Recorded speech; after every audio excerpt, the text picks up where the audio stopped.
One. Today I'm speaking with Fabio, who is currently in Jamaica, and he is the first person to have visited every country in the world with an Italian passport. Right. If so, that's pretty exciting. Italy is one of my, I love Italy. It's one of my favorite places. So, pleasure talking to you. And Nice talking to you. yes, and you have visited all 193 countries. And reading about you a little bit, you have lived in many countries before age 23.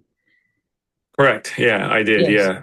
which is pretty cool because I feel that people who have been to lived in many countries, they have a very different worldview, they have a different understanding of culture and things like that. So when you look back, do you think that experiencing different cultures when you were so young uh, helped you to get into travel, give you that curiosity, and was that the spark which started the 193 journey? Um, I always been curious, I think, about geography and the world, even when I was like a teenagers and stuff. And bear in mind, back in the days, there was no internet, so it was more about magazines or books and stuff like that. Um, when I left Italy and I went to the States when I was 18, from the moment you get on the plane, there used to be the magazine on the plane, like from every Yeah, airline. And in the yeah, back, there are the maps. And I used yeah. to look at the maps and read the names of some of the country and wonder, like, oh, I wonder how Indonesia is like. I wonder how that. So I was always curious, but I would have never thought that I was gonna be able to actually see, not even a tenth of the place I've seen in my life or the experience I had. I always was curious, so every time I got a chance, I'll be like, okay, I can go here for a day, and I'll book the ticket and just go. And every time I was like, oh, I wonder how this place is. I wonder how that. And with time, more information are available to anybody, so you can. Before, I think there was more magic because you don't know what you're gonna see. Like there was no way that you just saw some images on TV, but you cannot research nothing. You get there and everything is new. So I Yes. think there was a bit of a more of a magic feel of discovery, compared to right now where you can kind of almost see the roads you're gonna be walking, everything. You know what I'm saying? So it makes it easier, but I think it kind of removes a little bit of magic from traveling.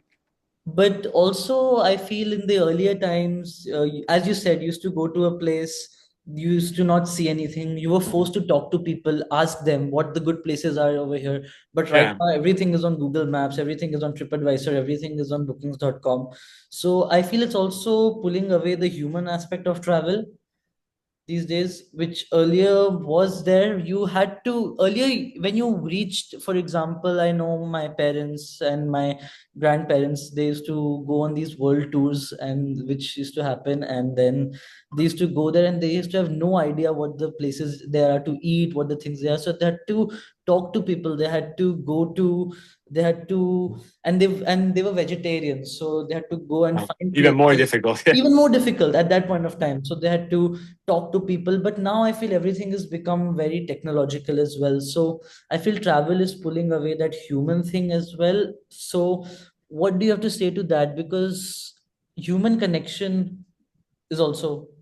Yeah, I mean, I agree. Right now, really, if you don't want to talk to anyone, you can, because everything is in your phone. You walk around with that has all the information that if you want, you can actually avoid almost any human interaction. Before, there was no way because, from the moment you look for places on the street to places to sleep to ask any type of information, you have to open your mouth and trying to talk to people without a translator, Yeah. on top of it, Yes.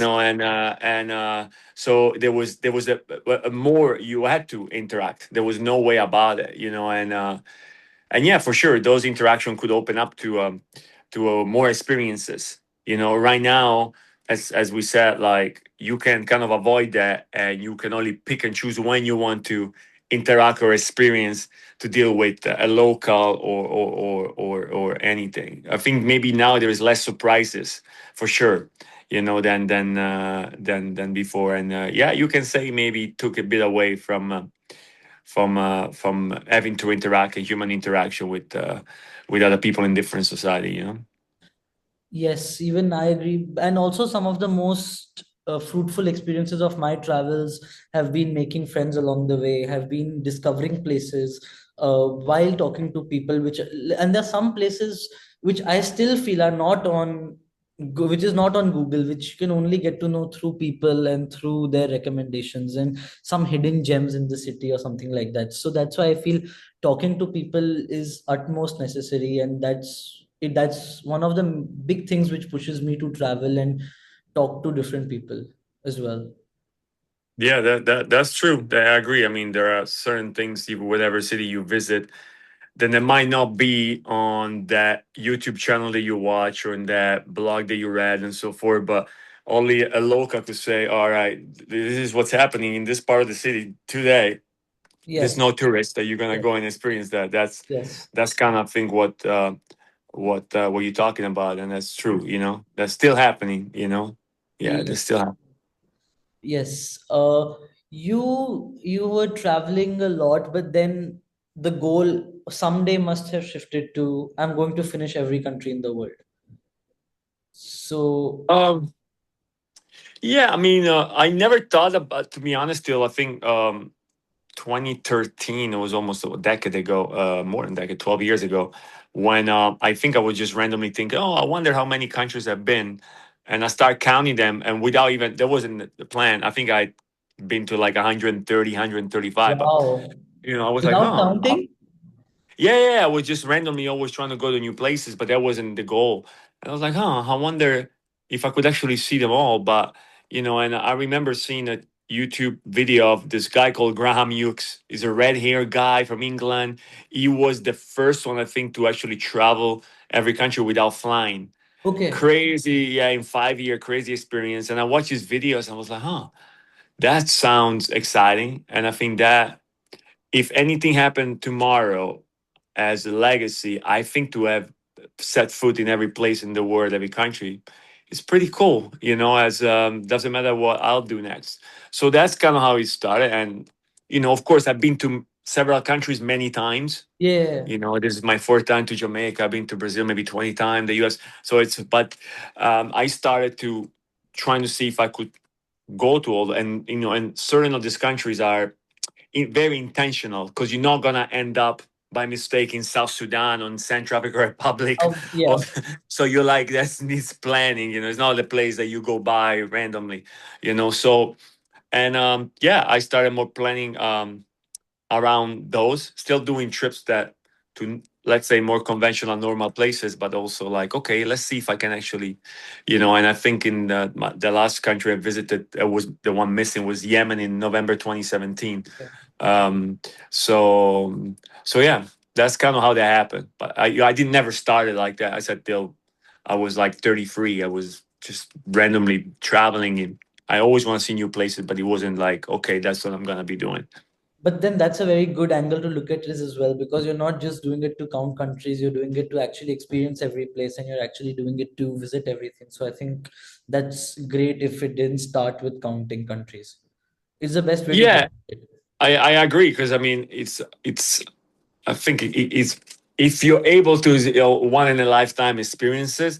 That's why I'm, and some people might disagree with me, against was like, oh, I've been the fastest to visit every country. Well, to Yeah. me, it makes zero sense whatsoever. Why would you go as fast as possible just to touch?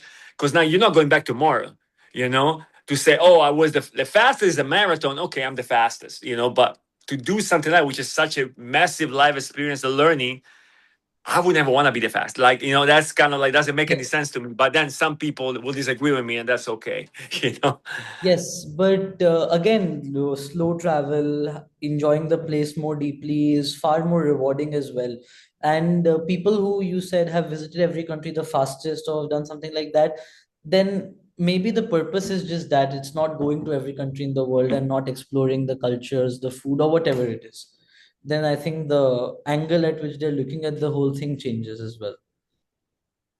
I mean, I guess so. I mean, in Europe, for instance, you can probably go to, if you leave at midnight with a car, you can probably visit 12 countries in 24 hours, Yeah, just you passing can. through. Yeah, But you I can. mean, yeah, exactly. But I don't know. What experience did you have? What did you like? I mean, to me, makes no sense. Yes. But It's but it's to each their own, I guess. Yeah. Through your entire journey as well, how many years did it take you to finish every country in the world? I mean, as I said, it wasn't really like a set start because I Yeah. never started with that idea, but I finished in 2017. I could say I started to travel in '98. Wow. So you're talking what, 19 years? But again, there wasn't a goal till 2013. So Yes. But so again, as you said, there was no concrete goal, but and you took it at your own pace. But 19 years is a yeah, long 19 years yeah. is a long time. Did you lose hope anytime, or was it just the curiosity that just kept you going? I never really lost hope in a way, like, because there've been massive delays and some difficulties with some That visas, yes, exactly. headache that I'm like, you know what, this is ridiculous. Certain countries, I'm like, I was about to tell them off, or I'll be like, but then things kind of worked out. Maybe not with the timing I had in mind, like, but yeah, so, and fortunately I was able to allocate the time to waste or spend on organizing certain thing and do certain trips and so forth. But it could have been done a lot more efficient if that was my goal from the get-go. Because, like, for instance, I would fly when I was working to, let's say, from London to Antigua and Barbuda, literally for 4 or 5 days, because I was working the weekend, leaving on Sunday, coming back. If I want to do that, I'll just stay in the region for a month and a half and go one Then by just one. go It's all way more over. Yeah, economical than yeah, going back to Europe and then the week after fly again. that's So it. that wasn't as I said, that wasn't intentional. So that's why it was done the way it's done. Same with Africa. I've been to Africa maybe 100 times. I didn't need to go 100 times, but just because it wasn't thought, oh, I'm gonna go and then do that. No, we will go. Mhm. Maybe I go to Ghana and Togo just because I want it for a week. Then I go back. But I wasn't like, okay, I'm gonna be here and then visit. That wasn't the idea when that happened. It became that way after, years after that. Yes, and oh, as you said, you faced difficulties in going many countries, which were some of the hard ones. Back in the days, because things have changed, the visa situation changed. I think it's a lot easier right now with a lot of, especially the African country. I think they were the most difficult one with e-visa. Equatorial Guinea was very difficult back in the days. I think I got my visa refused 3 times in London, and Oh, Mali was another one. Nigeria, for some reason, I think twice I got the visa refused. Libya, then some country, of course, where I've been in war. Yemen, Libya, Syria. so you went to mainland Libya or the island? No, no, that's Yemen you're talking about. I went to mainland. I went to Okay, mainland Yemen. okay. Yeah, I didn't go to Socotra, but Yes, Socotra, yes. yeah, no, no, I was in mainland Yemen. Wow. So yeah, these were the country. I think, yeah, I'm just trying to think. Most are in Africa, Central Africa Republic, like, yeah, Libya, You need Equatorial Guinea. you need invitations as well, right? For some of them. Yeah, and some of them it's the invitation, they need to be legalized by the immigration on site.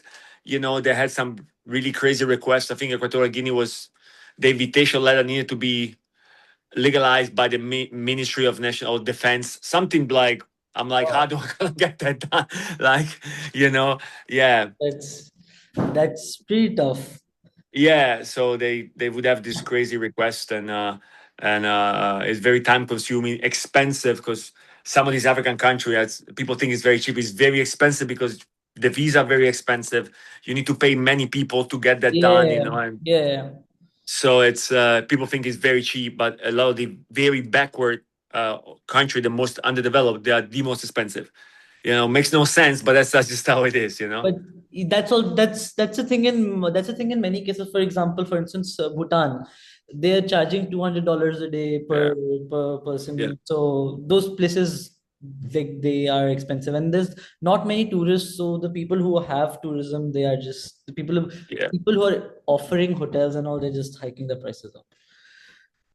yeah. I mean, in Africa, it's more of a reason, like a lot of these West African countries, like war torn zone, or they had a war, and there's really the tourist does not exist. They have a lot of NGO, UN, United Nations, World Food Program, all the NGO. So the only people there are there for business or for that, and they have money to pay. So there's no tourists, so they charge a lot more because they know Yeah. this organization got money. And if you are the only tourist, they're gonna charge exactly the same. Like for instance, we pay like a hotel in Monrovia, Liberia, Yeah. $150, which is insane, which is probably 6 months salary in there. And you can go to a way more developed Marrakesh, Morocco, and the Yeah. same hotel is $20. Yes. How is it Liberia? Because there's no tourists. The NGO pay them money, or the organization pay them money. So if you go there, that's the price.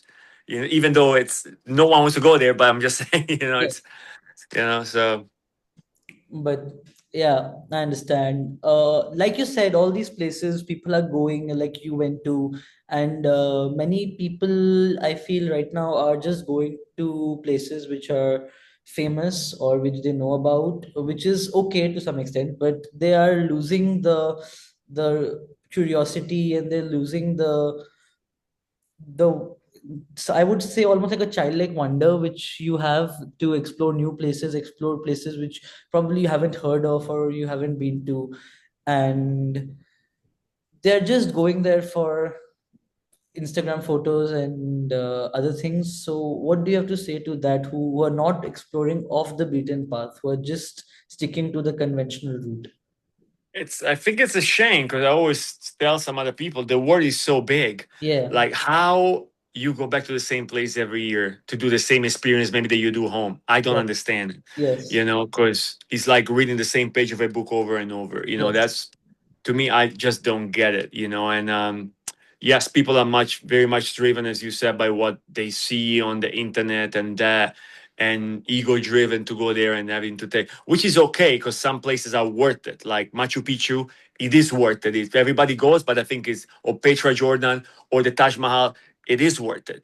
So, but then there is so many other places that's beautiful that most people don't know about it, that people would not even consider because maybe it's not famous enough, and Yes. people are not doing their own research. They just rely on because it's easier. Oh, this person in there, I saw the picture, I want to go there, type of thing. Yeah. Which is a bit of a shame because there are so many other. And to be honest, once you travel so much, and I think other people like me might agree with me, you trying to go to places, forget like most time when you choose to for holiday when there are no tourists, Yes. because yes, that's what we I enjoy because it's a place is very very commercial. I got this big dislike right now. And if it's for somebody else, whether my girlfriend or friend, I'll go, but I would avoid it if it was me. I would go to very random places to do random experience that I think will be more interesting and still give me that like goosebumps and I feel like, oh my God, that would be cool. Because Yeah. once you do something so much and so often, Yeah. uh, you kind of lose your magic. So it's a lot harder to get excited about travel to regular places that most people maybe dream of, because you've been there so many times. It's so easy. Oh yeah, we go to Tokyo, go to Miami. Okay, yeah, but I don't really feel anything about going there. But if you tell, oh, we're gonna go to Mogadishu, I'm like, yeah, that's cool. Like I get excited about that. So that's kind of or was in I was in India this summer again with my Oh, mom, for instance. wow. My mom never been. I've been 5 times, Yeah. many places. We were in Jaipur. We went to Jodhpur, and I wanted to go to the Lashwadip, but there was a rainy season, so we Yeah. we we avoided. But I wanted to go back. That's one place. Then I don't think many people, foreigners, gone that I really Yeah. wanted to go. Yes, we Yeah. went to Agra. My mom never seen the Taj Mahal, so we went there and so forth, and Delhi and so forth. So, but yeah, like I was in the not this year, the year before in Port Blair, Andaman Island, and so forth. That was Beautiful cool. I place. like the Andaman Island. Yeah, and there was no foreigners. I love that. you know. So yeah, that's kind of what I like. So even I agree with you what you said. Even I find those places the most fun and most enjoyable where there are less tourists. There's some sense of uh, peace and some sense of beauty which I get Yeah, when. and originality. Otherwise, you feel like in a theme park. I don't know if you went to Venice in Italy. I think Venice is a bit of a theme park for foreigners. It became like a theme park for everything is catered to foreigners, trying to extract the most amount of money from anybody visiting. Kind of. the place is nice, but then he loses it because it's everything is not fake, but everybody just there to work on the foreigner trying to get the most money of them. You know what I'm saying? It's like Giza pyramids as well. You know, they have that issue, I think, where Yeah. everybody's hustling. Doesn't matter. As soon as you get there, it's like everybody's on you trying to. Yes, absolutely. When I went to Cairo, it's very recent experience when I went to the Giza pyramids as well. Uh, if I count the amount of times I've been tried to scammed, it's unbelievable. Yeah, it's very intense, and people they Yes. don't understand no, and they keep on coming back, Yeah. right? Even in It's Marrakesh, in the Jamal yeah, in the yeah. square. Yeah, Yeah. yeah. Pretty crazy. Yeah, it's so to me it kind of loses the magic of the Yeah. place. 'Cause when you saw the video online and they Yeah. show it with no one there and it's Yes. oh that It's then not you're true. there. It's not true. It's not true. Then when you get there, it's like oh the So, vibe is very different, you know. very different. So But but yeah, but off camera, we were talking about places in the oceanic belt and places like that. yeah. And those are the places which are absolutely stunning and less touristy and Still very untouched, and I hope they very remain like that because yeah, it's very remote and it's quite expensive to go there, and logistic is not easy and it's not set up for tourists, which I like. So you really need to make an effort and willing to invest the money to go and make and the effort. So not many people will do that. So hopefully they'll stay. Uh, I think that region is the most authentic still compared to everywhere else. It kind of almost homogenized, you know, became very similar in a lot of things, you know. Over there is still like you have no chains of restaurants or anything like that. There's no you know, that I like, you know, and people still live very, you know, close to their roots and things like that. They haven't been tainted by the West in many ways, which I love, you know. And yes, you don't have the comfort, so you need to get used to that. But so that's what keeps away a lot of the regular tourists because it's not going to be comfortable. So a lot of foreigners they don't want that, you know. but getting out of your comfort zone is also a thing which travel taught me in a big way, which things at home could not teach me. Going solo, going to places on a tight budget, and those are things like that which build your character up. I think that must have happened with you as well. These types of things. 100%. Yeah, You will definitely refine your problem solving skill yeah, because you get a problem solved on the minute, on the go, yeah. in different places. Yeah. So I think you get better at reading situations, you know, and understanding what's going on. You know, you develop a sort of a sixth sense in a lot of situations and so forth. And then you know, on the minute you need to always solve something, whether it's you know, find by on your own, finding a place and talking to people and going to and see how things are different in each nation or in each continent and so forth, you know, and see how people move, how people react, and you know, all this type of thing. So it's almost like when we are home, I think, or in a very familiar place, we are on autopilot. Like I'm sure you walked out when I walk in, like when I'm back home in London, my mind is not even there because my body moves alone. If you I'm here, I'm forced to because I don't know the roads. I need to look around and I'll pay Yes, more attention to things. yes, yes, So yes. that's also the beauty of travel because you start paying along. You're more present because you have to, You you have know, because everything is new or like you're not familiar with it, so you're forced to. So that's what I think getting out of the comfort zone and being a brand new place every so often is very beneficial for the human brain and human mind because it'll make your brain working all the time, you know, and be alert on what's going on, you know? That's very insightful. I really like Yeah. that. It's good. I didn't think of it that way, in that angle. Yeah. Yeah, I think so. Very much, you know? Yeah. Uh, I hate it when people ask me what my favorite country is It's because impossible to answer. yeah, That's what they asked me. It's like there's yeah. no, it's impossible, you Yeah, know? so that's what I always answer. I can't tell you. It's a lot. It's all the countries are my favorite. So It's a list of maybe not all, but there is many countries for different yeah, reasons. many That's countries. how I would say. Yeah, Yeah, for different reasons. yes, Yeah, for different reasons, as you said. So same with me. Some are for beauty, maybe some for food, maybe some for something else. correct. So I also won't ask you that question. What is your favorite country? But I will still ask you. What are some of the regions in the world which you find unique, or some places which are close to your heart for some reason or the other? Okay. In terms of like, I love certain parts of the culture and the architecture and the fact that civilization came from that region is The, the region around Iran and Iraq yeah, specifically, which I think yeah, is an amazing place and some of yeah. the friendliest people to me when I was there. So Uzbekistan is another gem to me. It's beautiful, very still underrated, undervalued. You mentioned Bhutan. I think Bhutan is a magical place. It's One of like my favorites. the quietness of the place. It's and people still walking around the capital wearing traditional clothes and things like that sends you back to back in the days. So um, North Korea, of course, it's very unique, and I actually enjoy it. I would like to go back. I think it's a obviously it's like a real life Truman Show.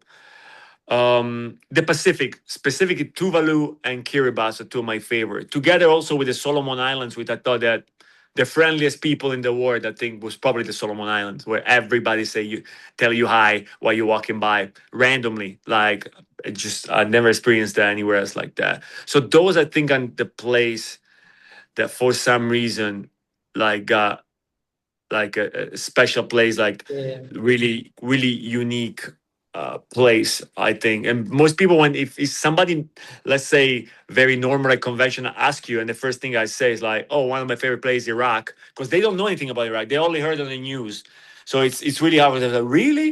Because their perception is very far from reality. They from don't that. really know the country, and when I need to go in, and then maybe they don't care because when I go into details about the architecture and Babylon was there and Samara. But if you're not interested in that and you think the best place is Dubai or Miami and Las Vegas, then it's pointless. You can never You gonna get can't. what I'm trying to Yeah, say. Yeah, yeah. you're never gonna understand what I'm trying to say.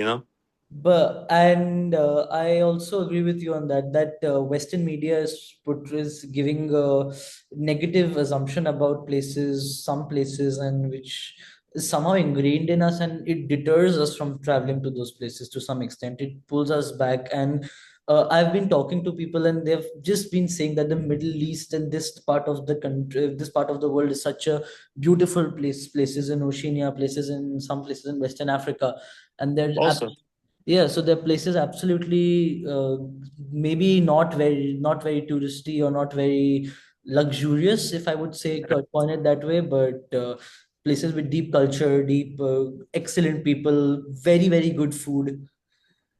yeah, Yeah, yeah. I mean, you can find certain elements of what you just mentioned in almost everywhere, and obviously it's very subjective because as I said, like I like hiking in Western Norway, but if you hate hiking, you probably hate it. So it's very the perspective is mine. It depends what's on the other. If you like to go clubbing every night, that's probably not what you're gonna like. yeah. So West Africa, you need to be ready to be uncomfortable, and if you're okay with that, that's it. If you're already used to like nice hotel and that you're gonna hate it.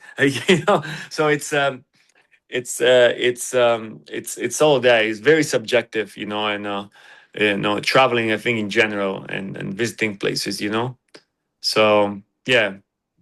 Pretty cool. I find all these places very fascinating to some extent, and I would love to visit these places if I get the opportunity. And it's my dream to go to all these unvisited, unexplored, not unexplored places, lesser explored places. So excited for that. One question I have for you is if what advice would you give to travelers who are trying to explore the world, especially young travelers like me, myself, and who are going there around the world to visit places? What would you say to them? I mean, I would say to don't be scared. I don't think the word is as bad as people make you think. I think we have a lot of preconcepts about certain countries, and sometimes when you get there, it's not what they told you.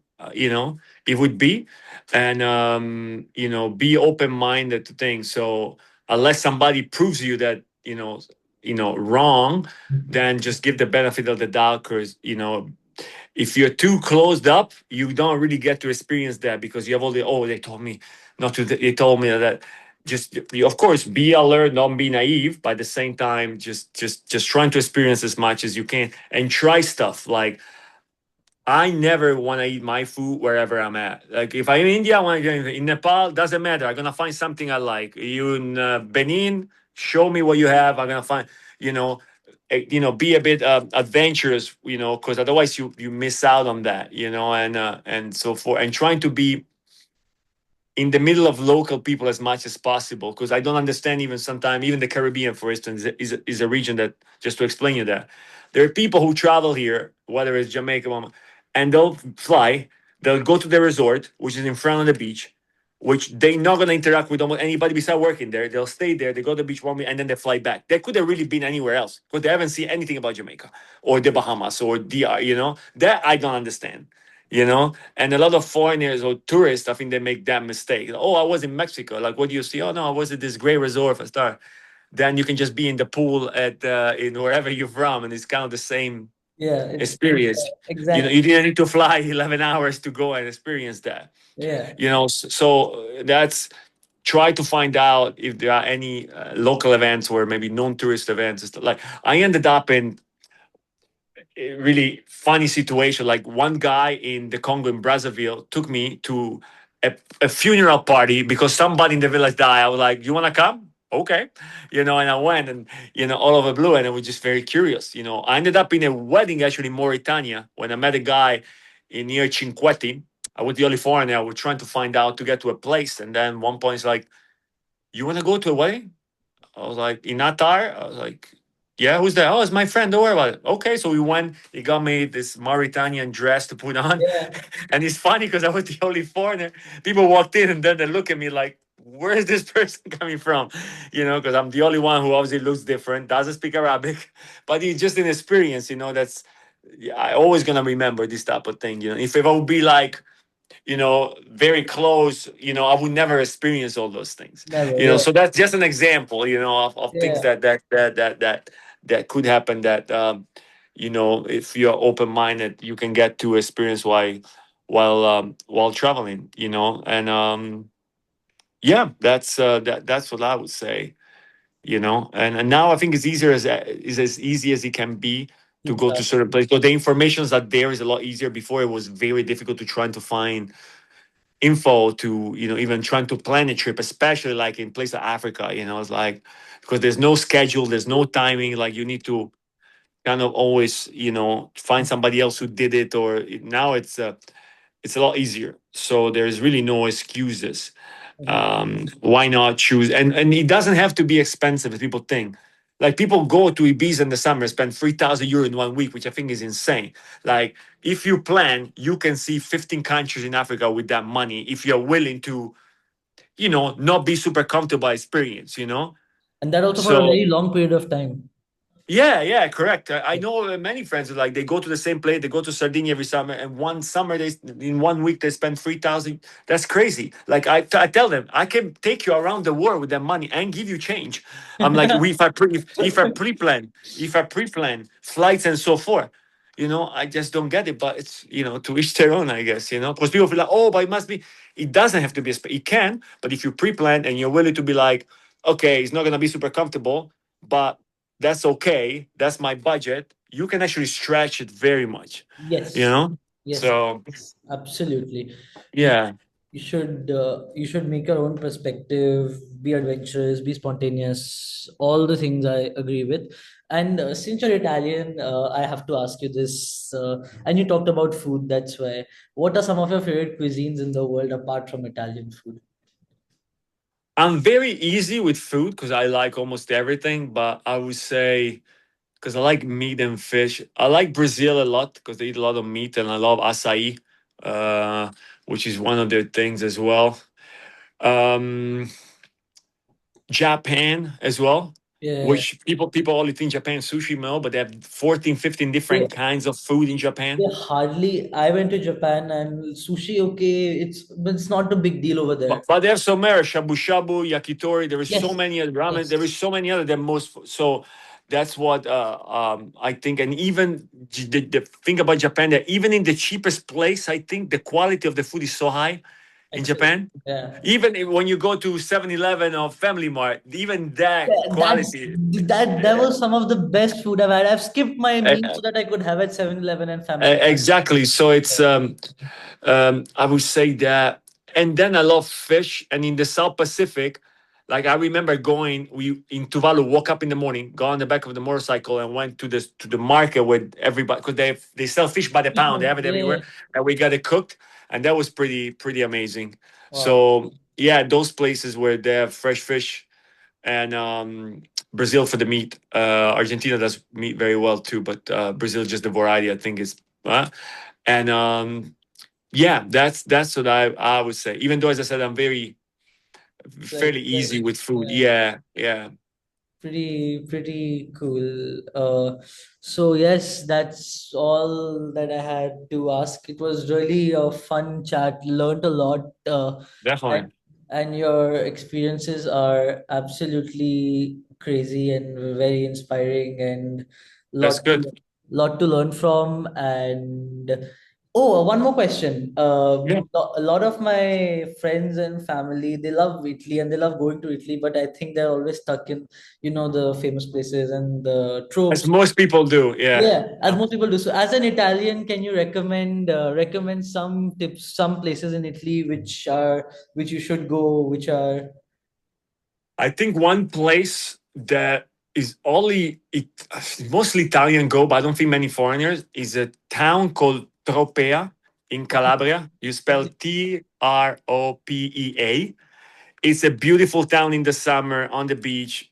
It's extremely inexpensive just because it's very Italian. And I think just check the picture, you see, like, wow, that's one place. I love Sicily. I don't think it get visited enough. Um, from Palermo to Catania, they have a near the Valley of the Temple that looks like the Parthenon in Greece, near Agrigento, which is very beautiful. The old coast from Catania north is very beautiful. Noto, the city of Noto, Noto, it's Baroque architecture, it's beautiful. The food is great. It's very inexpensive compared to Sorrento, Amalfi, Capri. It just obviously you need to fly because obviously Sicily is not Yes. connected. But that and Tropea, I think, are still very much underrated and not visited as much as they should. And Sicily is my favorite region if I had to choose in Italy. I would say to visit.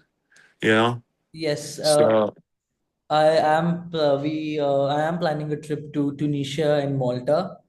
well, you can take a ferry from So Malta yeah, so to exactly. also So from Tunisia, I think, from yeah, Tunis yeah, to Sicily. yeah. So maybe let I'll see if I can figure that out. And Yeah. it'll be Malta is another gem, another place that I didn't mention, but I think it has so much. Valletta is very beautiful, the architecture of the town. Everybody's been there, yes, the Roman, the Greeks, and so forth. So you yeah, got all left over.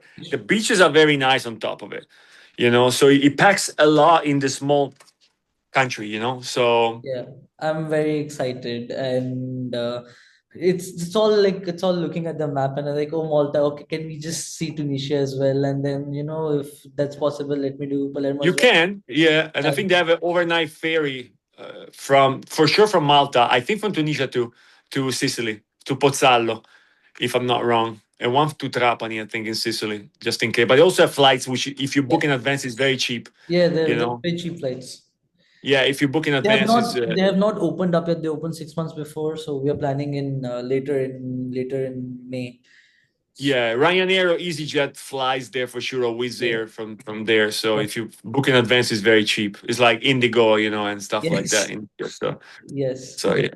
So Right now, yeah. the big crisis happening in India with Indigo. I was reading. I think that the 3 day shutdown on flights. I Yeah, don't know exactly the situation. it's a big fiasco. Like a lot of it's all up in the news. All the flights are cancelled in India. Yeah, that's a massive problem. I mean, back in the days, India even more airlines. There was Yeah, SpiceJet. There was another one with the yeah. name of a beer. I can't remember. They're like 4 or 5 different Go local Air, Jet airlines. Airways, all these, Yeah, correct. yes, all these shut down. Kingfisher, that was a good. Kingfisher, correct. Yeah, yeah, Yeah. yeah, yeah. There All was of there these was went so bankrupt. All of these went bankrupt. there were so many and back in India. Now it's a So duopoly. well, Only, Air India, Indigo. yes, that's it. I got you. I got you. Yeah, so it's a big problem now. All right. Thank you so much. You're welcome. It was lovely chatting to you, and hopefully our paths meet somewhere in our travels somewhere. Hopefully, Yes, hopefully, yeah. Definitely would like to meet in person if yes, whether it's in India or Italy or elsewhere, you wherever, know. wherever. Yeah. You're in London as well, right? I'm usually based in London, yes. Yeah. Yes. So I'm most likely I'll also go to London next year to meet my Okay. friends and everything. So I'll definitely reach out. Please do. Yes. Thank you so much. You're welcome.